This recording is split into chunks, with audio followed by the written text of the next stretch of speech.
اگر حضور صلی اللہ تعالی علیہ وآلہ وسلم بازاروں سے گزرے تو کیا وہ وہاں پر ایمانداری دیکھیں گے؟ یا پھر ایک مسلمان دوسرے مسلمان کا دل دکھاتے ہوئے دیکھیں گے، کسی کو درد پہنچاتے ہوئے دیکھیں گے؟ ہم ہر ربیع الاول پر جلوس نکالتے ہیں، نعتیں پڑھتے ہیں، میلاد مناتے ہیں، خوشیاں مناتے ہیں، لیکن کیا ہم ان کی سنت کو اپنی زندگی کا حصہ بناتے ہیں؟ اب تصور کریں حضور صلی اللہ علیہ وسلم ہمارے اس زمانے میں ابھی موجود ہوتے تو ہمیں مسجدوں میں پاتے یا پھر مسجدوں کو خالی دیکھ کر افسردہ ہوتے؟ ایک بات ضرور سوچئے گا کہ اگر آج اس زمانے میں حضور صلی اللہ تعالی علیہ وسلم ہمارے پاس ہوتے تو وہ ہماری حالت دیکھ کر خوش ہوتے یا ہماری حالت کو دیکھ کر روتے،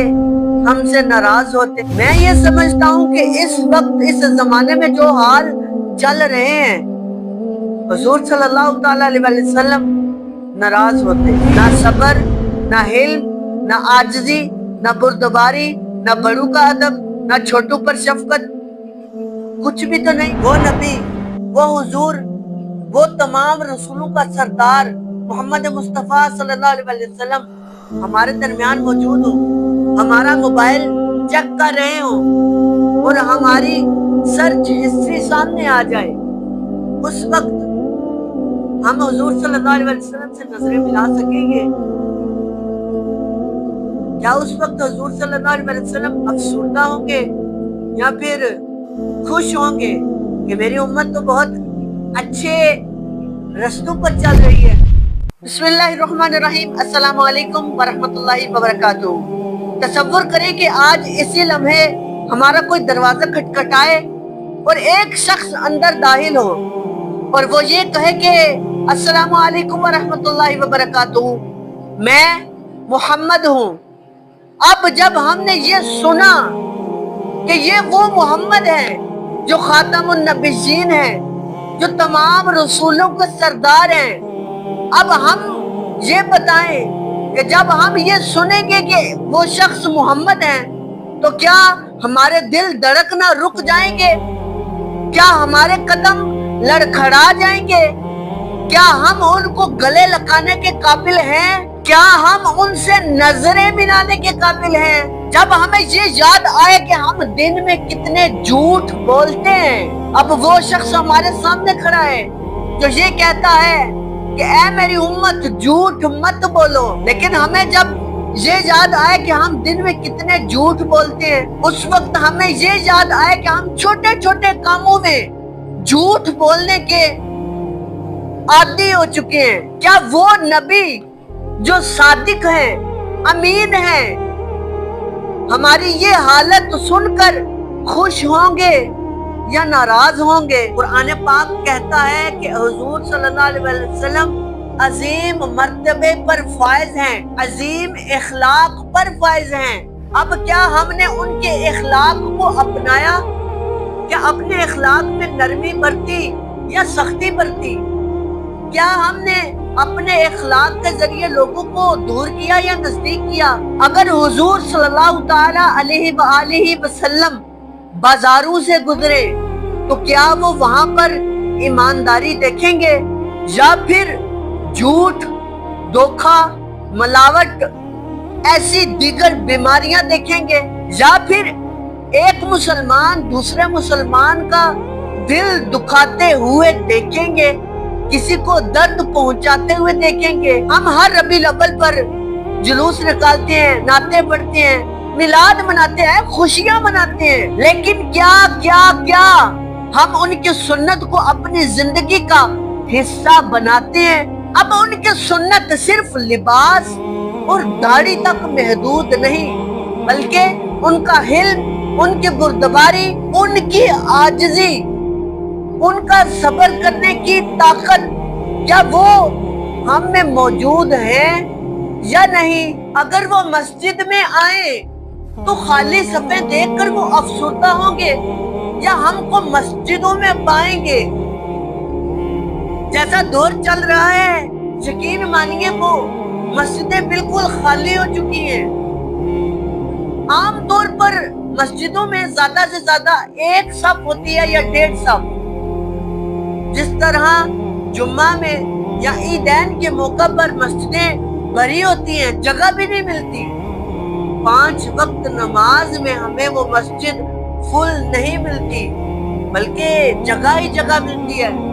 اب تصور کریں حضور صلی اللہ علیہ وسلم ہمارے اس زمانے میں ابھی موجود ہوتے تو ہمیں مسجدوں میں پاتے یا پھر مسجدوں کو خالی دیکھ کر افسردہ ہوتے. کیا ہم حضور صلی اللہ علیہ وسلم سے یہ کہہ پاتے کہ ہم 5 وقت دن میں اللہ سے باتیں کرتے ہیں؟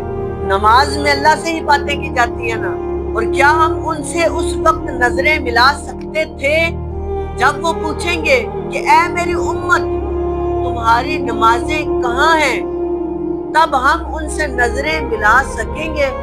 بار بار میں وہی بات کر رہا ہوں کہ حضور صلی اللہ علیہ وسلم غاروں میں ہمارے لیے رویا کرتے تھے، لیکن کیا ہم آج بھی حضور صلی اللہ علیہ وسلم کی تعلیمات کو اپنائے ہوئے ہیں یا نہیں؟ ایک بات ضرور سوچئے گا کہ اگر آج اس زمانے میں حضور صلی اللہ تعالی علیہ وسلم ہمارے پاس ہوتے تو وہ ہماری حالت دیکھ کر خوش ہوتے یا ہماری حالت کو دیکھ کر روتے، ہم سے ناراض ہوتے؟ میں یہ سمجھتا ہوں کہ اس وقت اس زمانے میں جو حال چل رہے ہیں حضور صلی اللہ تعالی علیہ وسلم ناراض ہوتے. نہ صبر، نہ حلم، نہ عاجزی، نہ بردباری، نہ بڑوں کا ادب، نہ چھوٹوں پر شفقت، کچھ بھی تو نہیں. اے امت محمد صلی اللہ علیہ وسلم ابھی بھی وقت ہے. بے شک وہ جسمانی طور پر ہمارے درمیان نہیں، لیکن ان کی سنت آج بھی ہمارے درمیان زندہ ہے. آج بھی ہم ان کی سنت کو اپنا سکتے ہیں. آج بھی ان کی تعلیمات زندہ ہیں. آج بھی ہم ان کی سنت کو اپنا سکتے ہیں. ان کی دعائیں، جو سب سے بڑا تحفہ حضور صلی اللہ تعالی علیہ وسلم کو ملا تھا معراج شریف کے موقع پر کہ حضور صلی اللہ علیہ وسلم معراج شریف پر گئے، اس وقت بھی وہ اپنی امت کے لیے روتے رہے. ربی حبلی امتی، اے میرے رب میری امت کو بخش دے. لیکن آج امت جس طرف چلی گئی ہے اس طرف چلی گئی ہے جس کی طرف اس کو جانا نہیں چاہیے تھا. ایک دفعہ یہ ضرور سوچئے گا ہم کن رستوں پر چلے گئے ہیں. ہم جن رستوں پر چلے گئے ہیں کیا وہ کفار کا رستہ تو نہیں؟ کیا وہ شیطان کا رستہ تو نہیں؟ کیا ہم صرف زبان سے ہی عشق کا دعویٰ کرتے رہے؟ حضور صلی اللہ علیہ وسلم آپ پہ جان بھی قربان، ماں باپ بھی قربان. کیا ہم زبان سے ہی عشق کا دعویٰ کرتے رہے یا پھر حضور صلی اللہ علیہ وسلم کی تعلیمات پر عمل بھی کرتے رہے یا پھر دوسروں کو کروانے کی نیت دلواتے رہے؟ ہم کہتے رہے کہ یا رسول اللہ صلی اللہ علیہ وسلم ہم آپ سے بے پناہ محبت کرتے ہیں، بے پناہ محبت کرتے ہیں. ہم زبان سے ہی عشق کا دعویٰ کرتے رہے، لیکن کیا ہم نے حضور صلی اللہ علیہ وسلم کی عاجزی کو اپنایا؟ کیا ہم نے حضور صلی اللہ علیہ وسلم کی تعلیمات کو اپنایا؟ ہم جو عشق کے دعوے کرتے ہیں نا، عشق قربانی مانگتی ہے. عشق تو تب ہم دعویٰ کریں جب ہم ان کے عمل کا تقاضا بھی پورا کریں. تب ہمیں یہ پتا ہوگا کہ ہم حضور صلی اللہ علیہ وسلم کی تعلیمات کو اپناتے بھی ہیں، حضور صلی اللہ علیہ وسلم کی سنت کو آج بھی اپنائے ہوئے ہیں. اگر حضور صلی اللہ علیہ وسلم کسی کا موبائل چیک کرتے تو کیا اس میں حیا باقی رہتی؟ مطلب جیسا دور چل رہا ہے، ہر طرف فحش ویڈیوز، ہر طرف فحش باتیں، تو کیا اس وقت حیا رہتی؟ وہ نبی، وہ حضور، وہ تمام رسولوں کا سردار محمد مصطفیٰ صلی اللہ علیہ وسلم ہمارے درمیان موجود ہو، ہمارا موبائل چیک کر رہے ہوں اور ہماری سرچ ہسٹری سامنے آ جائے، اس وقت ہم حضور صلی اللہ علیہ وسلم سے نظریں ملا سکیں گے؟